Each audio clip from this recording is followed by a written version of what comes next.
एक महान संत पहाड़ों की कंदराओं में निवास करते थे, इसलिए जिसे भी उनके पास आना पड़ता था बड़ा कष्ट उठाकर आना पड़ता था।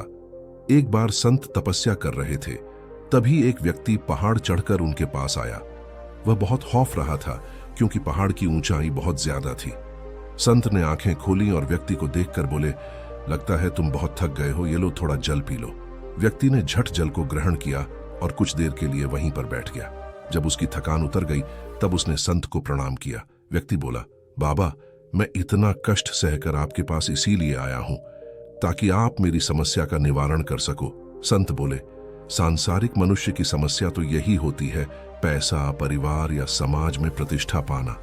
व्यक्ति बोला, महाराज, मेरे पास धन की कोई कमी नहीं है, मेरा परिवार भी बहुत अच्छा है और समाज में मेरी बहुत प्रतिष्ठा भी है। संत बोले, तो फिर तुम्हें क्या समस्या है? व्यक्ति बोला, बाबा, इतना कुछ पाने के बाद भी मुझे लोगों से बहुत ईर्ष्या होती है और यह जलन दिन रात मुझे ही खाई जाती है।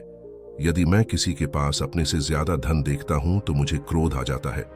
कितना ही खुद को समझता हूं पर समझ नहीं पाता कि क्यों यह जलन भीतर से नहीं जाती। मुझे हमेशा आत्मग्लानि महसूस होती है क्योंकि मेरे आसपास वालों के भीतर तो बिल्कुल भी जलन नहीं है, तो आखिर मेरे भीतर क्यों? संत बोले, तुम्हें परेशान होने की बिल्कुल भी जरूरत नहीं है। यह तो मनुष्य की प्रकृति होती है, काम, क्रोध, मोह, माया, ईर्ष्या। इससे कोई भी मनुष्य बच नहीं सकता। हर सांसारिक मनुष्य के भीतर यह सब मौजूद रहता है। अच्छी बात यह है कि तुम्हें अपनी जलन पूरी तरह से दिख गई है, वरना लोगों को तो अपने भीतर कोई कमी ही नहीं दिखाई देती। व्यक्ति बोला, बाबा, मैं यह जानना चाहता हूं कि जलन क्या है और यह क्यों होती है। संत बोले, जब व्यक्ति दूसरे को खुद से अलग समझता है तब जलन उत्पन्न होती है। अब तुम मुझे बताओ, क्या तुम्हें कभी अपने पुत्र से जलन हो सकती है? व्यक्ति बोला, नहीं बाबा, मेरा पुत्र अभी छोटा सा बालक है, मैं कैसे उस जल सकता हूं? संत बोले, यह तुम्हारा भ्रम है कि तुम उससे इसलिए नहीं जलते कि वह तुम्हारा पुत्र है। असल में बात यह है, तुम उसे खुद से भिन्न नहीं समझते क्योंकि जीवन के प्रति उसके अपने कोई भी विचार नहीं है। लेकिन जैसे ही उसकी आयु बढ़ेगी और तुम्हारा पुत्र जीवन के प्रति अपना एक नजरिया तुम्हारे सामने रखेगा जो कि तुम्हारी बातों से बिल्कुल नहीं मिलता होगा, तो उस दिन तुम्हें अपने पुत्र से भी जलन होने लगेगी। व्यक्ति बोला, बाबा, आप ही मुझे बताइए, मैं क्या करूं? क्या मनुष्य अपनी प्रकृति से लड़ सकता है?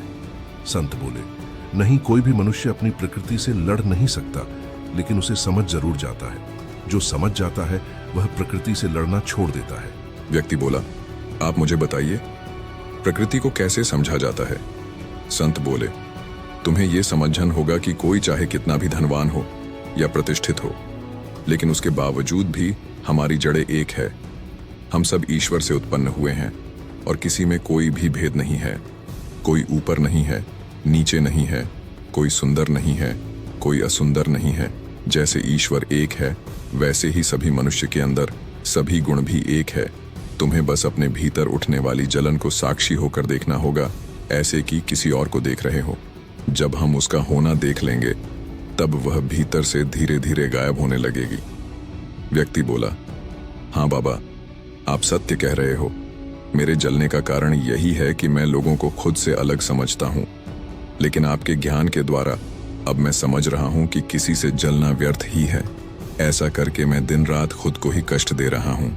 मैं खुद को अब साक्षी भाव से देखूंगा। मेरा इतना दूर आना सफल रहा।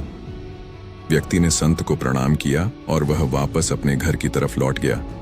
इस कहानी से हमें यह शिक्षा मिलती है कि जलन कैसे हमें दुख की आग में तपाती है और यही जलन बढ़कर अपराध में भी बदल जाती है। इसलिए दूसरों को हमेशा खुद की तरह देखो।